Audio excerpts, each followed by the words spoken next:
situasi di daerah Megamendung. Masya Allah, para syuhada disambut bidadari pelangi, Masya Allah, melambangkan bidadari, Masya Allah. Insya Allah menang. Sudah tenang. Assalamualaikum warahmatullahi wabarakatuh. Waalaikumsalam warahmatullahi wabarakatuh. Pembunuhan terhadap nyawa manusia adalah bentuk kejahatan yang paling besar dengan alasan apapun. Hal ini telah menimpa 6 orang anak-anak muda pengawal Habibana Muhammad Rizik bin Syihab. Mereka adalah korban kebiadaban. Maka dengan ini kami atas nama saudara-saudara kami sesama muslim menuntut kepada pemerintah agar segera membentuk tim pencari fakta yang sejujur-jujurnya dan seadil-adilnya, serta mengadili para pelaku tersebut dengan hukum yang setegak-tegaknya. Buat kami ini adalah pelanggaran kemanusiaan yang amat besar, bisa menimpa siapa saja. Kami yang hadir di sini bukan EPI, bukan pengurus organisasi manapun, tapi kami mengutuk keras tindakan biadab tersebut.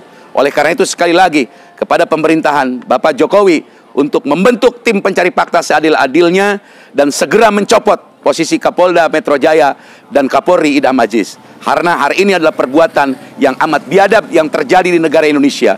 Nyawa tidak boleh hilang, kemanusiaan harus tetap tegak. Demikian pernyataan kami di Tasikmalaya. Kami sampaikan atas dasar cinta kami kepada tanah air, cinta kami kepada Polri, agar Polri kembali baik institusinya. Maka lakukan penyelidikan, pencarian fakta yang sejujur-jujurnya. Atas nama umat Islam Tasikmalaya sekali kami menuntut dengan tegas kepada pemerintah. Demikian apa yang kami sampaikan, dan kepada keluarga korban 6 orang kami turut bela sungkawa.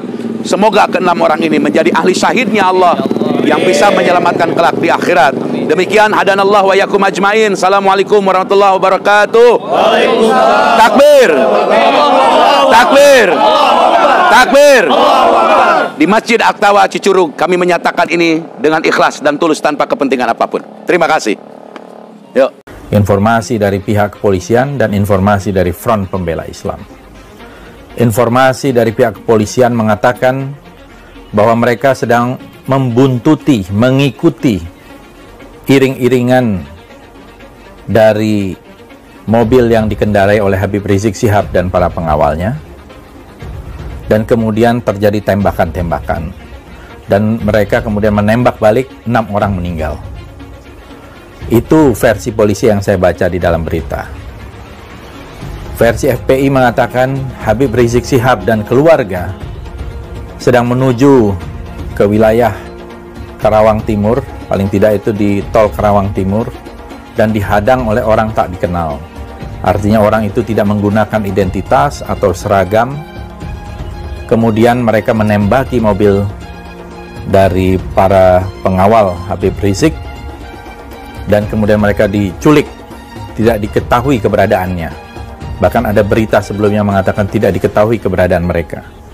6 orang dari anggota Laskar FPI ini. Kemudian kita ketahui juga dalam rilis yang saya baca bahwa Habib Rizik bersama keluarga dekat, keluarga inti, hendak melakukan pengajian terbatas bersama keluarga inti. 2 informasi ini kalau kita lihat merupakan informasi yang saling bertolak belakang.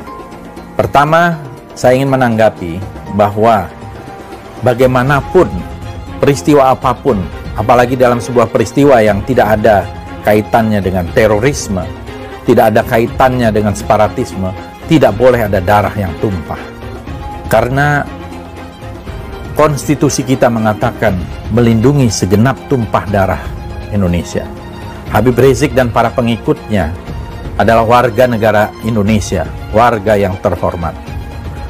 Saya kira di sini bisa diselidiki, bisa terjadi abuse of power, kesewenang-wenangan melebihi dari apa yang dilakukan. Karena senjata itu ada aturannya, bagaimana menembak dan seterusnya.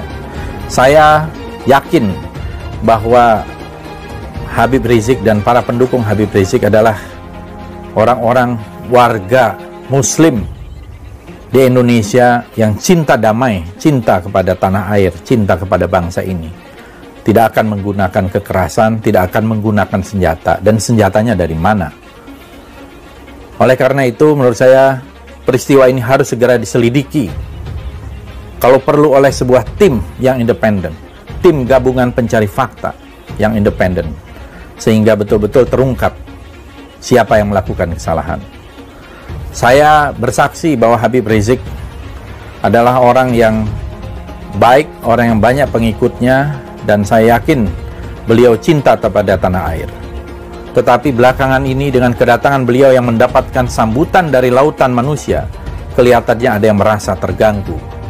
Bahkan ada 2 Kapolda yang dicopot dan 2 Kapolres yang juga dicopot. Kenapa Habib Rizik harus dijadikan momok, harus dijadikan musuh dari aparat keamanan kita, dari pemerintah kita? Ada apa? Saya melihat Habib Rizik dicintai oleh banyak orang. Tidak mungkin ada yang menjemput datang bersusah payah ke bandara sebanyak itu. Lautan manusia, ratusan ribu bahkan jutaan. Tidak mungkin orang mendatangi Habib Rizik ketika di Mekah. Para jamaah umroh, para jamaah haji datang ke rumah beliau hampir setiap hari, ratusan orang. Dan juga didukung oleh ulama-ulama yang ada di Saudi dan juga di Timur Tengah. Ada apa dengan aparat penegak hukum kita? Kenapa berusaha mencari-cari kesalahan?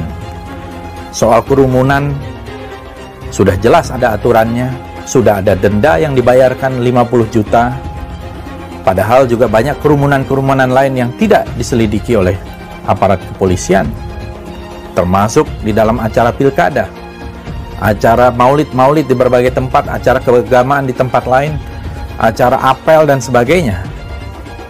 Jadi ada diskriminasi hukum di sini yang jelas, dan menurut saya ini merupakan sebuah kemunduran bagi demokrasi kita dan membahayakan keutuhan integritas sosial kita. Peristiwa hari ini 7 Desember 2020, 3 hari menjelang Hari Hak Asasi Manusia, harus diselidiki. Jangan sampai ini menjadi sebuah pelanggaran hak asasi manusia yang sangat brutal di tengah pandemi COVID-19. Nyawa kelihatannya begitu murah dengan tembakan peluru dari aparat kepolisian. Padahal peluru itu datangnya juga dari rakyat, dibiayai oleh rakyat, dan tidak boleh kemudian peluru itu juga menghadang kepada rakyat. Apalagi ini adalah tokoh yang terhormat, ulama, kiai, habaib yang juga banyak dicintai oleh masyarakat Indonesia. Saudara-saudara, marilah kita ikuti kasus ini secara seksama agar tidak lagi terjadi upaya-upaya diskriminasi hukum terhadap mereka yang bersuara vokal, termasuk yang mereka melakukan kritik kepada pemerintah atau mereka yang tidak disukai oleh pemerintah. Itulah yang namanya demokrasi. Peristiwa ini menurut saya harus mendapatkan perhatian secara serius dari pemerintah untuk mengevaluasi aparat yang ada di lapangan maupun aparat yang menginstruksikan pelaku penembakan terhadap para pengawal Habib Rizik tersebut. Apakah ini sudah sesuai dengan SOP, Standard Operating Procedure yang ada, ataukah ini inisiatif dari oknum-oknum tertentu untuk membuntuti rakyat sipil, tokoh sipil kemana-mana tanpa melalui sebuah prosedur yang tepat, yang benar. Ini menurut saya harus diselidiki.